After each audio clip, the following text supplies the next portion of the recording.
যদ্যপি এটা আমাদের গৌর কথা, কিন্তু গৌর কথা নিতাই ছাড়া কখনো পূর্ণ হয় না। তার জন্য আমরা আজকে একটু নিতাই চরিত্রটাকেও ভালো করে বিস্তারে শ্রবণ করলাম। প্রেম সে বলো। নিত্যানন্দ প্রভু এখন বৃন্দাবনে আছেন, কেন অপেক্ষা করছেন কিসের? বলে আমার গৌর আমায় কবে ডাকবে। আর এইদিকে এখন বড় ভাই সন্ন্যাস নিয়েছে, তো এখন মিশ্র আর ভগবতী সচী মাতা, বাবা জগন্নাথ মিশ্র আর সচী মাতার সমস্ত সর্বে সর্বা শুধু নিমাই হয়ে গেছে। পুত্রের কিছু শোক তো আছে যে পুত্র চলে গেছে, কিন্তু নিমাই তাদেরকে বোঝায়, বলে তোমরা চিন্তা কেন করছো, ভালোই তো করেছে, সন্ন্যাসী হয়ে গেছে। সন্ন্যাসী হলে কি হয়? ভালো হইল, বিশ্বরূপ সন্ন্যাস করিল, পিতৃকুল মাতৃকুল দুই উদ্ধারিল। ঘরের মধ্যে যদি কেউ সাধু হয়, বৈষ্ণব হয়, ভাগবত বলেছেন না, নৃসিংহ ভগবান প্রহ্লাদকে ইয়ৎ সাধুস্য কুলে জাতো ভবান বৈ কুল পাবনঃ। যদি ঘরের মধ্যে কোনো সাধু হয়, কোনো বৈষ্ণব হয়, সন্ন্যাসী হয়, তাহলে কি হয়? বলে তার 3 কুলের উদ্ধার হয়ে যায়। মহাপ্রভু তো তাও বলছেন 2 কুল তো হলেই হলো, কি বলে পিতৃকুল মাতৃকুল 2 উদ্ধার এলো। চিন্তা করো না, আর আমি তো আছি তোমাদের জন্য, আমি তো আছি, কোনো চিন্তা নেই। কিন্তু একদিন কি হয়েছে,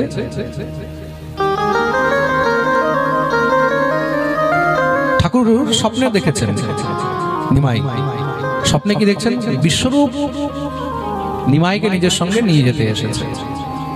নিমাইকে বিশ্বরূপ ডাকছে, নিমাই নিমাই। হ্যাঁ দাদা, তুই এখানে কি করছিস? চল চল, তোকে আমি নিতে এসেছি। নিমাই বললেন, কোথায় দাদা? বলে চল আমার সঙ্গে, এখান থেকে আমরা বিশাল সমুদ্রের মধ্যে, সাগরের মধ্যে যাব। সমস্ত জগৎ আমাদের জন্য প্রতীক্ষা করছে, সবাই তোর জন্য প্রতীক্ষা করছে রে। সেখানে গিয়ে কি করব? বলে তুইও সন্ন্যাস গ্রহণ করবি, তুইও আমার মতন সন্ন্যাসী হয়ে যাবি। ঠাকুর তো কাঁদতে লেগেছেন স্বপ্নের মধ্যেই, স্বপ্নের মধ্যেই কাঁদছেন। স্বপ্নের সুষুপ্তি অবস্থার মধ্যে কি হয়, যা আমরা দেখি সেটাও সচেতন অবস্থা না থেকেও অবচেতনের মধ্যেও কিন্তু অনুভূতি হতে থাকে। স্বপ্নের মধ্যে যা দেখছেন তার দেখবেন অনুভূতিও হবে, হয় না? প্রেম সে বলো। বলতে নেই और जोर से, अरे बोलो ना, आरो जोरे, आरो जोरे। अरे हो जाएगी सभी भक्त, बीच में मत बोला करो, हमारा फ्लो बिगाड़ देते हो। प्रेम से बोलो राधे राधे। हम कुछ बोलने वाले तो भूल गए।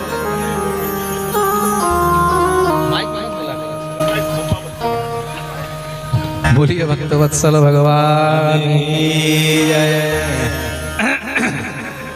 तो কোথায় ছিলাম আমি ভুলে গেছি, কোথায় ছিলাম? হ্যাঁ, স্বপ্নে, স্বপ্নে সব ভুলে গেছি। আসলে কি হয়, এই পাঠের মধ্যে আপনাদেরকে যে শোনাতে হচ্ছে না, এগুলো অনেক গ্রন্থ থেকে পড়ে তারপরে শোনাতে হচ্ছে, এটা মনে রাখবেন। আপনাদের জন্য আমাকে অনেক পরিশ্রম করতে হয়, আমাকেই নয়, যত পাঠকরা বক্তারা তাদেরকে অনেক পরিশ্রম করতে হয়। তার জন্য না, বক্তা কিন্তু সাধারণ হয় না। বক্তাকে কেন গুরু রূপে দেখতে হয়? বক্তা অনেক পরিশ্রম করে তখন গিয়ে আমাদের সামনে এটা পরিবেশন করেন। কিভাবে? যেরকম রাঁধুনি হয় না, রাঁধুনি কি করে? আপনি তো তাকে সবজি দিয়ে দিলেন, আপনাকে ডাল দিয়ে দিলেন, চাল দিয়ে দিলেন, সবজি দিয়ে দিলেন, মশলা টসলা এনে দিয়ে দিলেন, বলে কি করতে হবে? বলে এবার যা বানাতে হবে তুমি বানাও। এইবার আসল খাটনি শুরু। চাল দিয়ে দেওয়া, সবজি এনে দিয়ে দেওয়া, তেল মশলা দিয়ে দেওয়া, এগুলো খাটনি নয়। খাটনি কোথায়? বলে তারপর এইবার আসল খাটনি। আসল খাটনি কার? বলে রাঁধুনি। কি করতে হবে? বলে বাটাবাটি করতে হবে, পিসাপিসি করতে হবে, সব ঠিক করে মহারাজ এইটাকেও দিতে হবে, ওইটাকেও দিতে হবে, কোনটা কতটা দিতে হবে তাকে সেগুলো সব খেয়াল রাখতে হয়। প্রেম সে বলো। কেন? বলে একটু লবণ বেশি হয়ে গেলে খেতে পারবে না, একটু টক বেশি হয়ে গেলে খেতে পারবে না, একটু ঝাল বেশি হলে খেতে পারবে না, বলে কম হলে, বলে কম হলেও খেতে পারবে না। তা রাঁধুনির উপরে কত দায়িত্ব থাকে, থাকে কিনা? প্রেম সে বলো। তার জন্য মনে রাখবে, কোন সময় রাঁধুনির সঙ্গে কোনো প্রকারের কোনো আর্গুমেন্ট করতে নেই, বেশি ঝকঝক করতে নেই। বললে কি হবে? ভালো করে লঙ্কা দিয়ে দেবে, বলে খাবে টাই। প্রেম সে বলো। তদ্রুপ বক্তাকে কোনো সময় উপদেশ দিতে নেই, আপনি এইভাবে পাঠ করবেন, এটা এইভাবে বলবেন, ওইভাবে না, না, কখনো নয়। বক্তাকেও ফ্রি মাইন্ড রাখতে হয়। আপনি আমাদেরকে যা পারবেন ঠাকুরের কথা ভালো করে শোনাবেন। তাহলে কি হয়, বক্তা যেই এই যে তৈরি করেছে না, তৈরি কি করে করেছে, এদিক ওদিক এদিক ওদিক থেকে এটা এতটা পরিমাণে, এটা এতটা পরিমাণে, এটা এতটা পরিমাণে, আপনারা যে শুনছেন, শুনে যে এই স্বাদ পাচ্ছেন, এই আনন্দ পাচ্ছেন, তার জন্য অনেক পরিশ্রম করতে হয়। প্রেম সে বলো। দেখুন আজকাল একটা নতুন ট্রেন্ড শুরু হয়েছে। আজকাল দেখবে অনেকে যারা সনাতন ধর্ম বিরোধী, হিন্দু ধর্ম বিরোধী, তারা কি করে, অনেকে পাঠকদেরকে, বক্তাদেরকে, কীর্তনিয়াদেরকে খুব ক্রিটিসাইজ করে, তাদেরকে নিয়ে অনেক রকমের মন্তব্য বানিয়ে বলে, আরে কীর্তন করছে পয়সা নিচ্ছে, বলে না, কীর্তন করছে পয়সা নিচ্ছে, পাঠ করছে পয়সা নিচ্ছে। খুব মন দিয়ে শুনবে, কিন্তু যারা এখানে বসে আছে আর লাইভ শুনছে তারাও সবাই শুনবে, যারা কীর্তনিয়ারা আছে, পাঠকরা আছে, তারাও ভালো করে শুনবে। এই যে বলে কীর্তনিয়ারা পয়সা নিচ্ছে, পাঠকরা পয়সা নিচ্ছে, হ্যাঁ, পয়সা নিয়ে কীর্তন হয়, পয়সা নিয়ে পাঠ হয়, পয়সা নিয়ে হয়, পয়সা নিয়ে ওই হয়। যারা এইসব কথা বলে, সর্বপ্রথম তো বুঝে যাবে যে তারা ধর্ম বিরোধী। কেন পয়সা নেবে না ভাই? তুমি কীর্তন করাচ্ছ, তা কীর্তন করতে কি তার পরিশ্রম হচ্ছে না? তার কি পরিশ্রম হচ্ছে না? বিচার করে দেখুন, তার কোনো পরিশ্রম নেই। আপনি কীর্তনের জন্য প্যান্ডেল বুক করছেন, প্যান্ডেল কি ফ্রি আসছে? বলুন, প্যান্ডেল ফ্রি আসছে? প্যান্ডেলের মধ্যে গদ্দি লাগানো হয়েছে, ফ্রি আসছে? এই যে লাইট লাগানো আছে, লাইট ফ্রি এসছে? এই যে মাইক গুলো এসছে, মাইক লাগানো আছে, মাইক ফ্রি এসছে? ফ্রি এসছে কি? এই যে ক্যামেরা চলছে, যে ক্যামেরাম্যান চলছে, এরা কি ফ্রি এসছে? এই যে বৃন্দাবন থেকে এই যে সঙ্গীতকার, গায়ক, আমাদের কীর্তনিয়ারা এসছে, এরা কি ফ্রি এসছে? এই যে ব্রাহ্মণরা এসছে, এরা কি ফ্রি এসছে? সব ফ্রি। এদের ঘর বাড়ি, বাচ্চা, বউ, ঘর সংসার কিছু নেই, সব আগুন লাগিয়ে দিয়ে চলে এসছে নাকি ওরা? তা কীর্তনিয়াদের সঙ্গে যারা খোল বাজাচ্ছে, করতাল বাজাচ্ছে, যারা যা কিছুই করছে, তারা কি সব ফ্রি আসছে?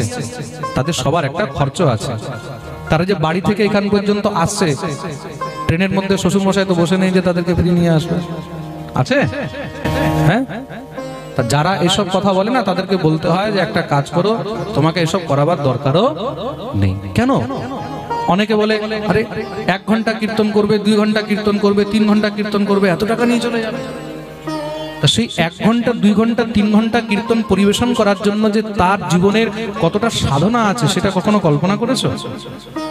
এমনিতেই সবাই কীর্তনিয়া হয়ে যায়, এমনিতেই সবাই পাঠক হয়ে যায়, তার জন্য তার পিছনের তার অনেক পরিশ্রম রয়েছে। কোনো গায়ক আসলো, আপনি কোনো গায়ককে ডাকলেন, যে কোনো লতা মঙ্গেশকর হোক, আপনি মোহাম্মদ রফি হোক, সোনু নিগম হোক, কাউকে ডাকলেন। এখন সে গান গাইতে আসলো, কি বলে, আমি ওখানে স্টেজ শো করতে আসবো, 5টা গান গাইবে, 5 লাখ টাকা নিয়ে চলে যাবে, তাই তো? অনেকে ভাববে 5টা গান গাইছে 5 লাখ টাকা, 5টা গানের জন্য। আরে সেই 5টা গানের জন্য তাকে যে কতটা পরিশ্রম করতে হয়েছে, আর সেই 5টা গান শোনার জন্য যে সেখানে 50,000 লোক আসছে, এটা সবার কাছে আসছে না। তাদের যে পরিশ্রম, তাদের পরিশ্রমের পারিশ্রমিক তাদেরকে দেওয়া হয়। তার জন্য কোনো সময় কোনো কীর্তনিয়া, কোনো পাঠক তাদেরকে এই প্রকারের কোনো ব্যঙ্গ কখনো করতে নেই।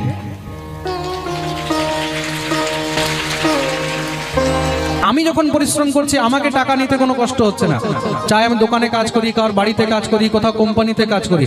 কিন্তু যখন কেউ ঠাকুরের নাম প্রচার করছে, কেউ যদি পাঠ করছে, কীর্তন করছে, সেটাও তো তার কর্ম, সেটাও তার কাজ। সে সেই কর্ম করে নিজের উদর পোষণ করছে, সে তখন অর্থ নিলে তখন কষ্ট হচ্ছে? কেন কষ্ট হবে? এইসব মানুষই কিন্তু আমাদের ধর্মকে আগে বাড়তে দেয় না। তা কাউকে যদি আপনি ডেকেছেন, চাই পাঠের জন্য হোক, কীর্তনের জন্য হোক, যেই কিছুর জন্যই হোক না কেন, তাদেরকে সম্মান করতে হবে। তাদেরকে আমরা কি দিতে পারছি?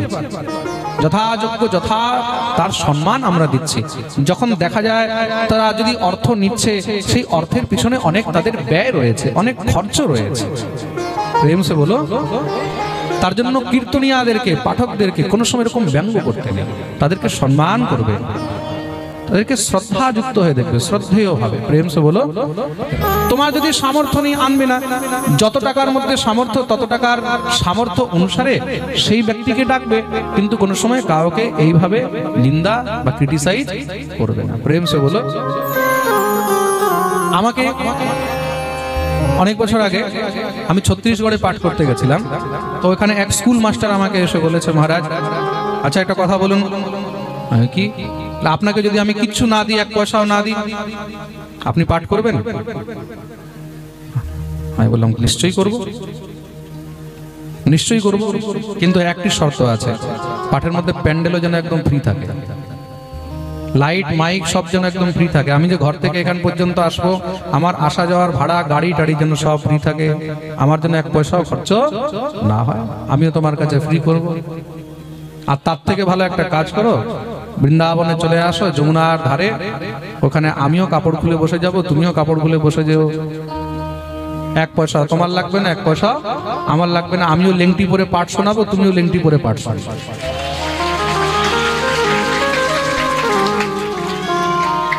তুমি যদি ভাবছো যে সুখদেব প্রভু টাকা নেয়নি, তা সুখদেব প্রভু গাছের নিচে বসিয়ে পাঠ শুনেছে, 7 দিন পর্যন্ত পরীক্ষিত অন্ন তো ছাড়ো, জলের একটা বিন্দু পর্যন্ত গ্রহণ করেনি, 7 দিন পর্যন্ত বেটা তোমাকে এক ফোঁটা জল খেতে দেবো না। সুখদেব প্রভু লেংটি পরে পাঠ করেছে, তো আমিও লেংটি পরে পাঠ করবো, কোনো চিন্তা নেই। দেখুন, এইসব কুতর্ক কখনো করতে নেই। প্রেম সে বলো, বলিয়ে ভক্তবৎসল ভগবান কি জয় জয়। তোমার জন্য সমস্ত জগৎ প্রতীক্ষা করছে, তুমি সন্ন্যাস নাও। মহাপ্রভু তো কাঁদতে লেগে গেলেন, মা আছে, বাবা আছে, তাদেরকে ছেড়ে কি করে যাব? না না দাদা, আমি যাব না, যাব না, যাব না, এই প্রকার মহাপ্রভু যখন বলছেন, তখন গিয়ে হাসতে হাসতে বিশ্বরূপ ছেড়ে দিয়ে চলে গেলেন। বিশ্বরূপ তো চলে গেছেন, কিন্তু মহাপ্রভু সেই সব স্বপ্নের কথা নিজের মাতা পিতাকে বললেন। তখন পিতা খুব চিন্তিত হয়ে গেছে, ছেলেও এই প্রকার স্বপ্ন দেখছে, কোথাও যদি আমাদের নিমাই চলে যায়, নিমাই যদি ছেড়ে চলে যায়। নিমাই বললেন, না না বাবা, চিন্তা করো না, আমি কোথাও যাব না। কিন্তু এদিকে পুত্রের শোকে, মন দিয়ে শুনবে, পুত্র শোকে বিশ্বরূপ যখন থেকে গেছে, মনের মধ্যে জগন্নাথ মিশ্রের খুব চিন্তা লেগে আছে। তো আর দ্বিতীয় চিন্তা, নিমাই যদি চলে যায়, এমন স্বপ্ন নিমাই দেখেছে। তারপর থেকে অন্তরে অন্তরে চিন্তায় শ্রী মিশ্র, জগন্নাথ মিশ্র, তিনি কি করলেন, একদিন তিনি হঠাৎ করে নিজের দেহ ত্যাগ করে দিলেন। বলিয়ে ভক্তবৎসল ভগবান কি। পিতার যখন দেহত্যাগ হয়েছে, যেদিন থেকে পিতার দেহত্যাগ হয়েছে না, সেদিন থেকে আমাদের গৌরহরি একটু শান্ত হয়ে গেল।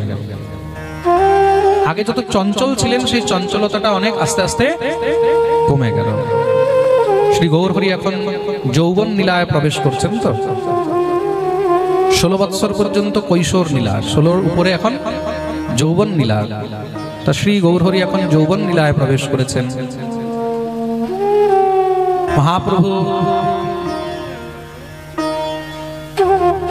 এতদিন পর্যন্ত পড়ুয়া ছিলেন, এখন মহাপ্রভু পড়াতে লাগলেন, অধ্যাপক হয়ে গেলেন, মাস্টার হয়ে গেলেন। মহাপ্রভুর কাছে এখন বিদ্যার্থীগণ পড়তে আসে, টোল আরম্ভ হয়েছে। মহাপ্রভুর বয়স এখন প্রায় এখানে এক্স্যাক্টলি কিছু লেখা নেই, কিন্তু এটা যৌবন লীলা। আর যৌবন লীলা মহাপ্রভুর 16 থেকে 24-এর মধ্যে হয়েছে। খুব মন দিয়ে শুনবে, 24 বছরের পরে তো মহাপ্রভু সন্ন্যাস নিয়ে নিয়েছেন। তা ইতিমধ্যেই কিছু একটা বয়স আছে মহাপ্রভুর। মহাপ্রভুর কাছে শিশুরা আসে তখন বিদ্যা অধ্যয়ন করতে, মহাপ্রভু তাদেরকে পড়ান, চারদিকে খুব নাম ছড়াচ্ছে। কিন্তু বড় পুত্র চলে গেছে, স্বামীকে হারালেন, মা শচীর অন্তরে খুব শোক ব্যক্ত হয়। মহাপ্রভু মাকে উপদেশ করলেন, মা তুমি প্রত্যেক একাদশীর ব্রত করবে, প্রত্যেকটি একাদশীর ব্রত করবে। যেই স্ত্রী একাদশীর ব্রত করে, সেই স্ত্রী অত্যন্ত সৌভাগ্যবতী হয়ে থাকে। পুত্রের উপদেশ যখন পেলেন, তখন মা একাদশীর ব্রত আরম্ভ করলেন। দেখুন, একাদশী স্বয়ং ভগবান নিজের মাকে উপদেশ করছেন করার জন্য। একাদশীর কতটা মহিমা, প্রেম সে বলো। আমাদের এই পাঠের মধ্যেও একাদশী পড়বে, কিন্তু জানা আছে তো কবে? রবিবার, রবিবারে আমাদের একাদশী পড়বে, তাই না? তার জন্য বলেও দিলাম পাঠের মধ্যে, যারা জানে না তারা ভালো করে শুনে নেবে। রবিবারে একাদশী মাকে উপদেশ করলেন। এদিকে মায়ের মনে খুব ইচ্ছা হয় যে এখন যদি গৌরের বিয়ে দিয়ে দিতে পারতাম, কেন গৌর আবার যদি সন্ন্যাস নিয়ে চলে যায়, তো বিয়ে দিলে কি হবে বলে একটা বন্ধন হয়ে যাবে। বন্ধন হলে গৃহের প্রতি আসক্তি থাকবে। মনে মনে ভাবেন, কিন্তু অনেক সময় ভাবেন যে গৌরকে এখনই বিয়ে দিয়ে দেবো, তেমন বয়স তো হয়নি, আর বিয়ে দিলে গৌর কি সেই হিসাবে সব সামলিয়ে রাখতে পারবে? কিন্তু চারদিকে আস্তে আস্তে গৌরের প্রতাপ বাড়ছে। আর গৌরের বিশেষতা কি, গৌরের কাছে যে পড়ুয়ারা আসে, যে বিদ্যার্থীরা পড়তে আসে, গৌর তাদের কাছে কোনো শিক্ষার মূল্য তেমন নিতে চান না। মানে বলে নয় যে আমাকে এত দিতে হবে, না না না, যে যা দিয়ে যাচ্ছে, যার যেটা সামর্থ্য। আচ্ছা, গৌরকে দেখুন, বিদ্যার্থীরা শিক্ষা অধ্যয়ন করতে এসে কি দিয়ে যাচ্ছে দেখুন, এটা একটা শোনার বিষয়। গৌরহরিকে দক্ষিণা কি দিয়ে যাচ্ছে, যার কাছে যা আছে। কার বাড়িতে সজনে ধরেছে, কার বাড়িতে সজনে গাছ আছে, সজনে ধরেছে, সজনে নিয়ে গৌরহরিকে গুরু দক্ষিণা দিয়ে আসছে। গুরুদেব, এইটা আমার দক্ষিণা। কার বাড়িতে আলু হয়েছে, আলু নিয়ে দিয়ে আসছে। কার বাড়ি, আচ্ছা আগেকার দিনে এরকমই হতো, কিন্তু আগেকার দিনে দক্ষিণা অর্থ অত কিন্তু প্রচলনে ছিল না। আগেকার দিনে বস্তু বিনিময় হতো, বস্তু প্রদান হতো। টাকা তো এত অ্যাভেলেবেল ছিল না মানুষের কাছে সবসময়, মহারাজ সবসময় হয় টাকা থাকতো না, তা বস্তু থাকতো। আমিও দেখেছি ছোটবেলা আমাদের ঘরের মধ্যে অনেক শিষ্যরা, ভক্তরা আশেপাশে থেকে যখন ঘরের মধ্যে আসতো গুরুদেবের কাছে, কেউ আটা নিয়ে আসছে, কেউ চাল নিয়ে আসছে, কেউ ওটাকে আবার অনেকটা সিধাও বলে, কি বলে সিধাও বলে, আলু নিয়ে আসছে, কেউ তেল নিয়ে আসছে, কেউ লঙ্কাও নিয়ে আসছে, লবণ নিয়ে আসছে। এইভাবেই আগেকার দিনে গুরু গোসাইদের ঘর চলতো, গুরু গোসাইদের ঘর এইভাবেই চলতো। প্রেম সে বলো, যার যেটা সামর্থ্য হয় মহাপ্রভুর কাছে নিয়ে আসে। আস্তে আস্তে কিন্তু মনে হচ্ছে এবার দারিদ্রতাও শেষ হচ্ছে। প্রেম সে বলো। তা এইদিকে কি হয়েছে, বনমালী ঘটক এসেছেন গৌরের বিবাহের জন্য প্রস্তাব নিয়ে সচী মাতার কাছে। কার বিবাহ? বল্লভাচার্যের কন্যা লক্ষ্মী দেবীর জন্য। তা সচী মাতা বনমালী ঘটককে বললেন, দেখো গৌরকে বিয়ে তো দেবো, কিন্তু এখনো মনে হয় সেই সময় ঠিক মতন হয়নি। বনমালী ঘটক বললেন, দেখো খুব সুন্দর পাত্রী সবসময় অনুকূল আর ভালো পাত্রীও পাওয়া যায় না। তিনি বললেন, ঠিক আছে আমি বিচার করব। তো বনমালী ঘটক ঘর থেকে বেরিয়ে গেলেন, একটু মুখটা মলিন হয়ে আছে। বনমালী ঘটক বেরিয়ে যাচ্ছে। মহাপ্রভু যখন বনমালীকে দেখলেন, দেখেই তখন মহাপ্রভু তাকে সৎকার করলেন। কি ব্যাপার, আপনি কোথায় যাচ্ছেন? বলে তোমার বাড়িতে গেছিলাম। আচ্ছা আচ্ছা, কিসের জন্য? নিমাই তোমার বিবাহের জন্য গেছিলাম, এক পাত্রীর সম্বন্ধ নিয়ে গেছি, কিন্তু তোমার মা তেমন কিছু বললেন না, আমার সঙ্গে ঠিক মতন করে ঠিক করে কথাও বললেন না, তার জন্য মনটা একটু ক্ষুব্ধ হয়ে গেল। মহাপ্রভু বলেন, আচ্ছা আচ্ছা, কার সম্বন্ধ নিয়ে গেছিলেন? বলে বল্লভাচার্যের কন্যা আছে লক্ষ্মী দেবী। যখনই মহাপ্রভু শুনেছেন লক্ষ্মী দেবী, শরীরের সঙ্গে সঙ্গে অন্তর থেকে আনন্দ উৎপন্ন হয়েছে। বলে ঠিক আছে, তুমি যাও, আমি কথা বলবো। নিমাই এসেছেন মায়ের কাছে। মা খুব খিদে লেগেছে, দাও দাও। মা সুন্দর করে গরম গরম অন্ন নিমাইকে নিবেদন করলেন। যদ্যপি গৌর গৃহে যা কিছুই হয় ভগবানকে ভোগ লাগিয়ে দেওয়া হয়, এখানেও রন্ধন করে আগে গোবিন্দকে নিবেদন করা হয়েছে, তৎপশ্চাৎই মহাপ্রভুকে দেওয়া হয়েছে। ঘরের মধ্যেও যখন আপনারা ভোগ নিবেদন করবেন, তা ভোগ নিবেদনের সময় আগে গোবিন্দকে দিয়ে তারপরেই মহাপ্রভুকে নিবেদন করা উচিত। যদি একটি ভোগ নিবেদন হচ্ছে, খুব মন দিয়ে শুনবেন, যদি এক আসনে ভোগ নিবেদন হচ্ছে তাহলে আগে গোবিন্দ তারপরে মহাপ্রভু। যদি দুই আসনে ভোগ হচ্ছে, মানে দুটি পারস ভোগ লাগানো হয়েছে, দুইটা থাল ভোগ লাগানো হয়েছে, তাহলে একটা নবদ্বীপ, খুব মন দিয়ে শুনবে, একটা নবদ্বীপ যোগপীঠের আর একটা বৃন্দাবন যোগপীঠের ভোগ হবে। দুটার মধ্যে পার্থক্য হবে। যখন দুই পারস আছে তখন নবদ্বীপ আর বৃন্দাবন দুটি আলাদা আলাদা যোগপীঠের আলাদা আলাদা ভোগ হবে, তখন আগে পরে করে হবে না। কিন্তু যেখানে গৃহের মধ্যে সম্ভবত বেশিরভাগ গৃহস্থের গৃহে একটি পারস ভোগ লাগানো হয়, দুটি পারস সব জায়গায় সবার সামর্থ্য হয় না, তার জন্য তখন যখন এক পারসে ভোগ হবে তখন আগে বৃন্দাবন যোগপীঠে গোবিন্দকে দিয়ে তৎপশ্চাৎ নবদ্বীপ পীঠে শ্রী গৌরকে নিবেদন করা হয়। প্রেম সে বলো। গৌর নিবেদিত বস্তু কিন্তু বংশীধারী বৃন্দাবন বিহারীকে নিবেদন কখনো করবেন না, ঠিক আছে? কোনো সময় এইসব উল্টোপাল্টা ক্রিয়া করবেন না। উল্টোপাল্টা ক্রিয়া করলে কি হয়, তখন অপরাধ হয়ে যায়। যদ্যপি গৌরী হলেন কিন্তু রাধা গোবিন্দের মিলিত তনু, কিন্তু যেই সিস্টেম শৃঙ্খলা ঠাকুর দেখিয়ে গেছেন, আমাদের সর্বস্বামীগণ আচার্যগণ দেখিয়ে গেছেন, আমাদেরকে সেই অনুসারেই কিন্তু ভোগ ইত্যাদি নিবেদন করা উচিত। তা ভোগ নিবেদনে অনেক সময় সব ভুলভ্রান্তি হয়ে যায়, তার জন্য আমি বলে দিলাম। আমাকে কয়েক জায়গায় প্রশ্ন এসেছে যে আগে গৌরকে নিবেদন না আগে গোবিন্দকে নিবেদন? তা নিশ্চয়ই আগে গোবিন্দকে নিবেদন, তারপরে গৌরকে নিবেদন, আগে কৃষ্ণ তারপরে চৈতন্য। প্রেম সে বলো। এটাই হলো কিন্তু ভোগ নিবেদনের নিয়ম।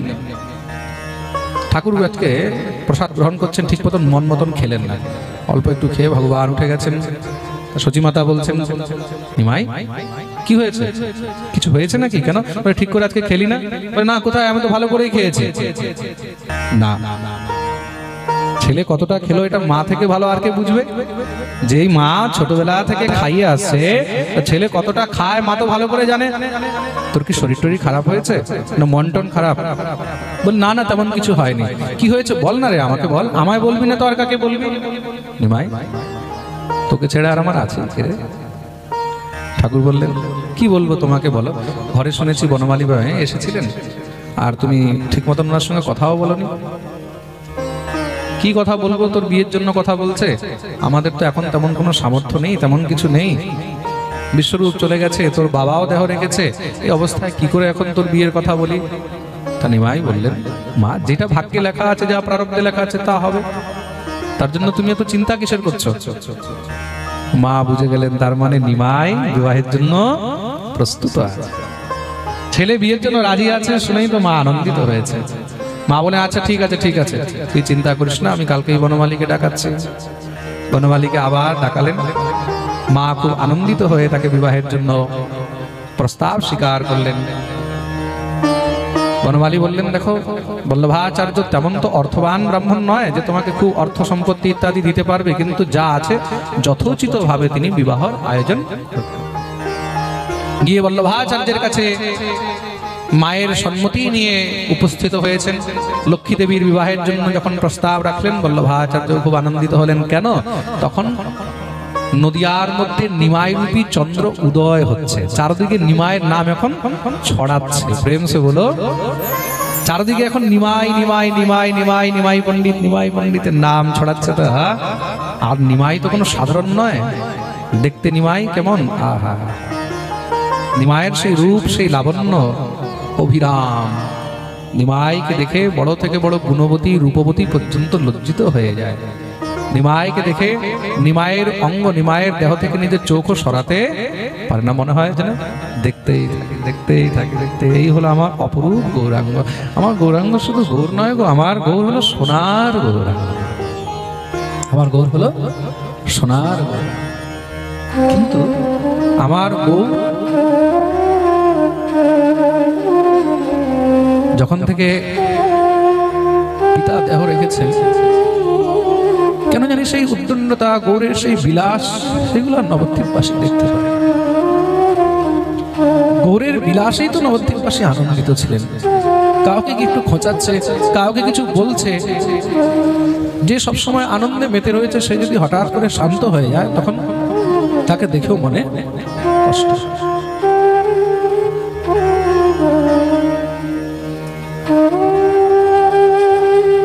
ভগবতী লক্ষ্মী দেবীর সঙ্গে খুব সুন্দর দিব্য অভিরাম ভাবে বিবাহ উৎসব হলো। বধূ আগমন হয়েছে গৃহে, খুব ধুমধাম করে বিবাহ দিলেন। সেই কি আনন্দ গৌরের বিবাহের। আর যখন থেকে লক্ষ্মী দেবী গৃহে এসেছেন, তখন থেকে মনে হচ্ছে ঘরের মধ্যে সমস্ত সব সম্পত্তি বোধহয় ঢুকে গেছে, ঘরের মধ্যে সমস্ত সব আনন্দ ঢুকে গেছে, কোনো জিনিসের কোনো কমি নেই। গৌরের কাছে আস্তে আস্তে কিন্তু টোলের মধ্যে বিদ্যার্থীও বাড়তে লেগেছে, আরো নাম যশ চারদিকে ছড়িয়ে পড়েছে। গৌরের ইচ্ছা হলো বিবাহের কিছু সময় পরে যে আমি একটু পূর্ববঙ্গ দর্শন করে আসি। পূর্ববঙ্গ মানে যেটাকে আমরা আজকে বাংলাদেশ বলি।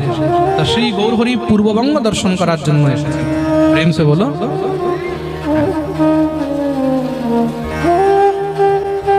গৌরহরি পূর্ববঙ্গ দর্শন করতে এসেছেন।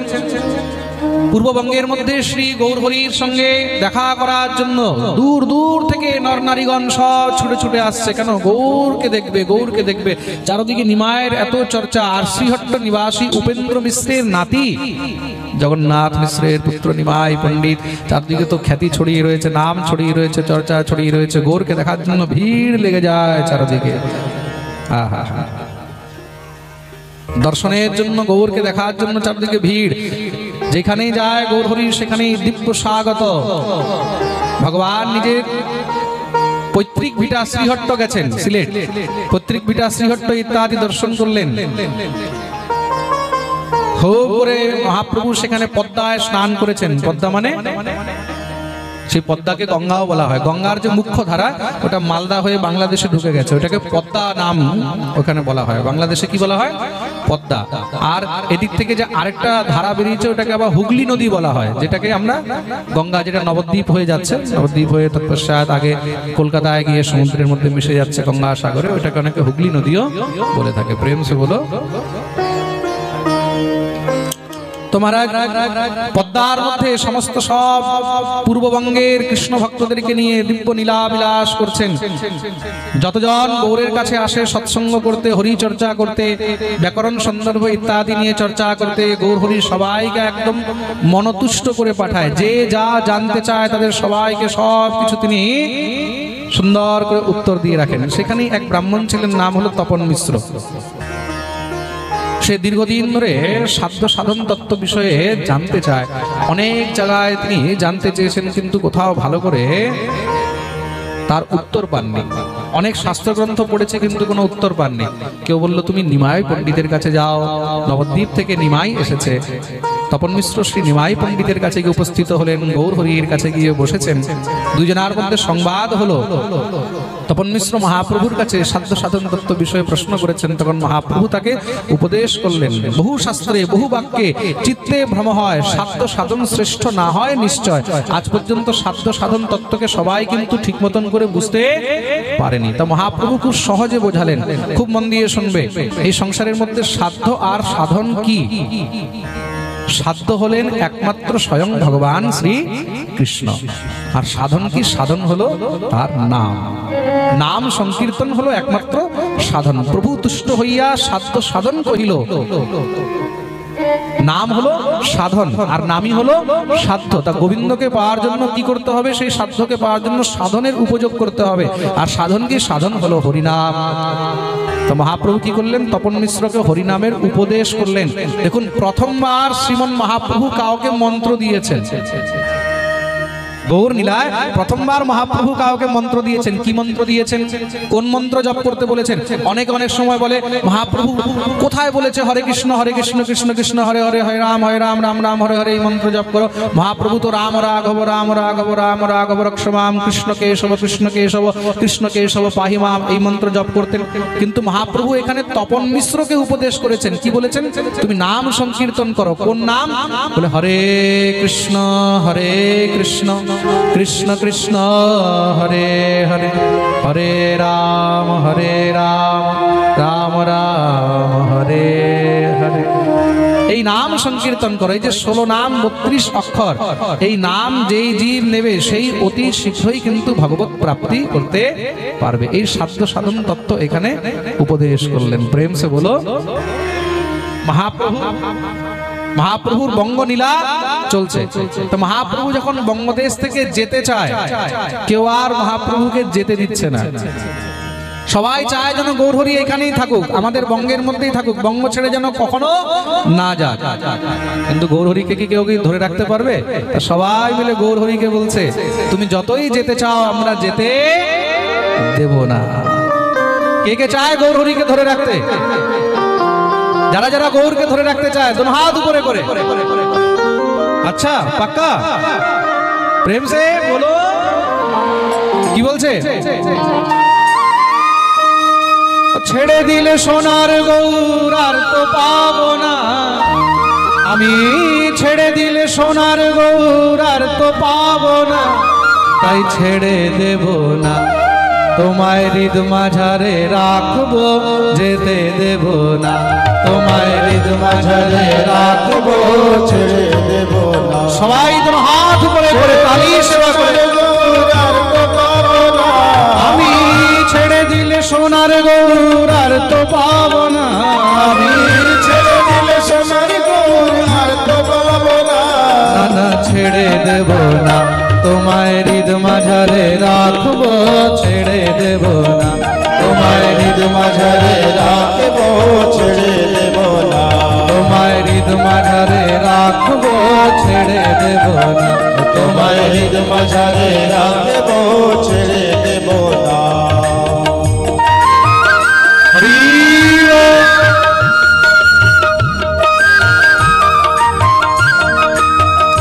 সবাই তোমার হাত তুলে তালি সেবা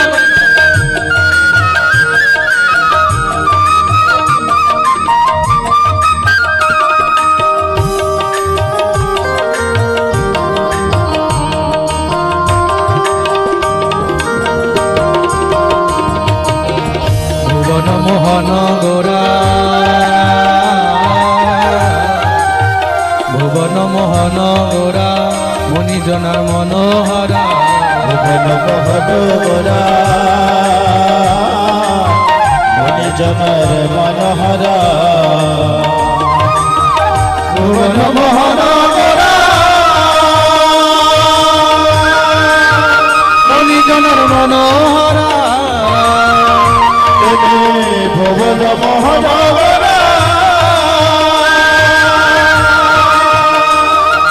মণিজনার মনোহরা মণিজনার মনোহরা মণিজনার মনোহরা রাধার প্রেমে মাতোয়ারা রাস মাখনা রাধার প্রেমে মাতোয়ারা রাস মাখনা না ছেড়ে দেব না তোমায় হৃদ মাঝারে রাখবো ছেড়ে দেব না তোমায় হৃদ মাঝারে রাখবো ছেড়ে দেব না ও ছেড়ে দিলে সোনার গৌর আর তো পাবো না ছেড়ে দিলে সোনার গৌর আর তো পাবো না আমি ছেড়ে দিলে সোনার গৌর আর তো পাবো না ছেড়ে দিলে সোনার গৌর আর তো পাবো না তাই ছেড়ে দেব না তোমায় হৃদ মাঝারে রাখবো ছেড়ে দেব না তোমায় মায়ের মাঝারে রাখবো ছেড়ে দেব না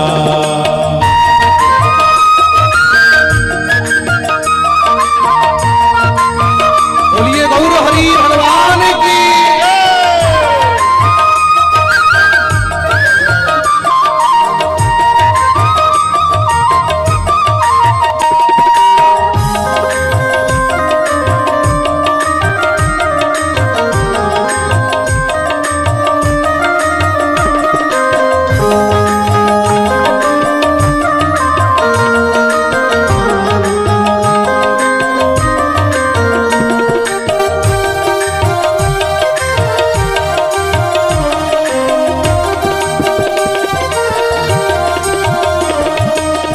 যাবো ব্রজের কুলে কুলে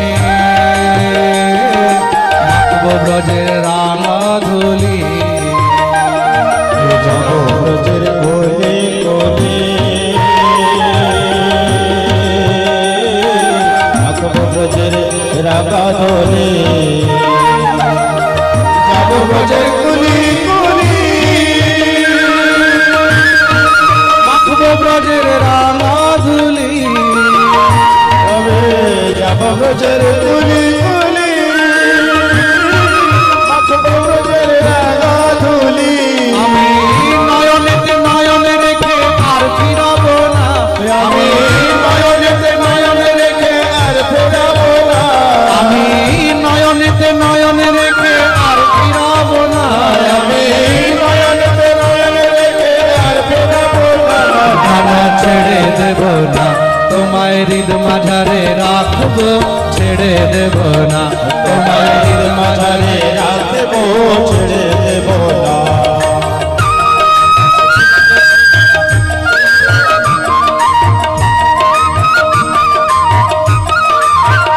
हरि हरि बोल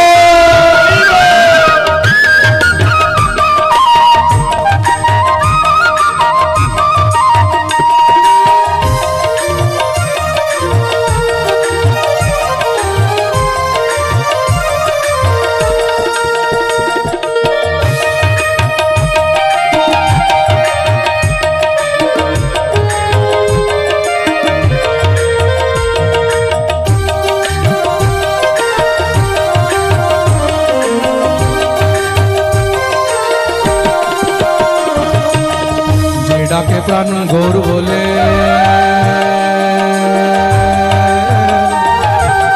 হয় কি তার ভবের কুলে যে ডাকে প্রাণ গৌর বলে ওই গো তার ভাবের কোলে ডাকে প্রাণ গৌর বলে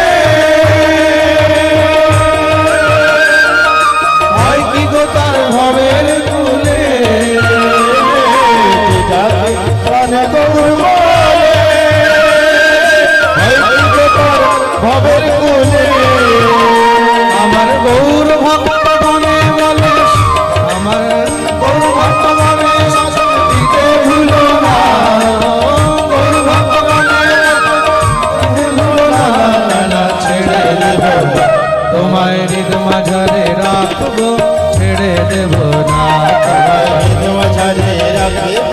ছেড়ে দেব না।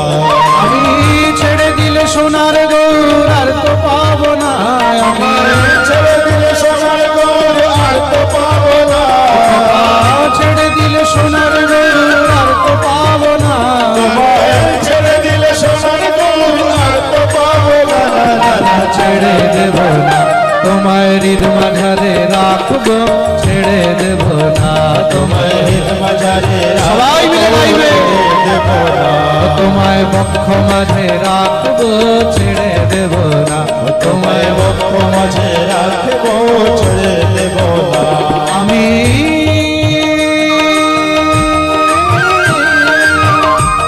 ও ছেড়ে দিলে সোনার গৌর আর তো পাবো না, ছেড়ে দিলে সোনার গৌর আর তো পাবো না। ছেড়ে দেব না তোমায় হৃদ মাঝারে রাখবো, ছেড়ে দেব না তোমায় হৃদ মাঝারে রাখবো, ছেড়ে দেব না। তোমায় হৃদ মাঝারে রাখবো, ছেড়ে দেব না রাখবো, ছেড়ে দেব না। তোমায় হৃদয় মাঝে রাখবো, ছেড়ে দেব না তোমায় হৃদয় মাঝে রাখবো, ছেড়ে দেব না। তোমায় হৃদ মাঝারে রাখবো, ছেড়ে দেব না তোমায় হৃদয় মাঝে রাখবো, ছেড়ে দেব না। ছেড়ে দেব না, ছেড়ে দেব না, ছেড়ে দেব না। ছেড়ে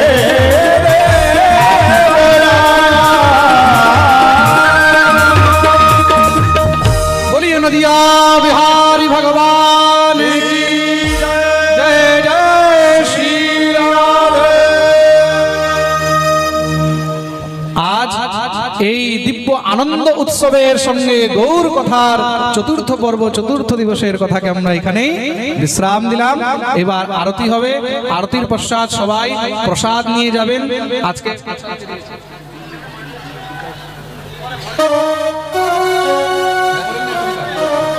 আজকে দুপুরে মধ্যাহ্ন প্রসাদ দিয়েছিলেন বিকাশ চন্দ্র দাস বাবু, তার জন্য জোরদার তালি। মধ্যাহ্নে যে বৈষ্ণবরা এখানে প্রসাদ পায়।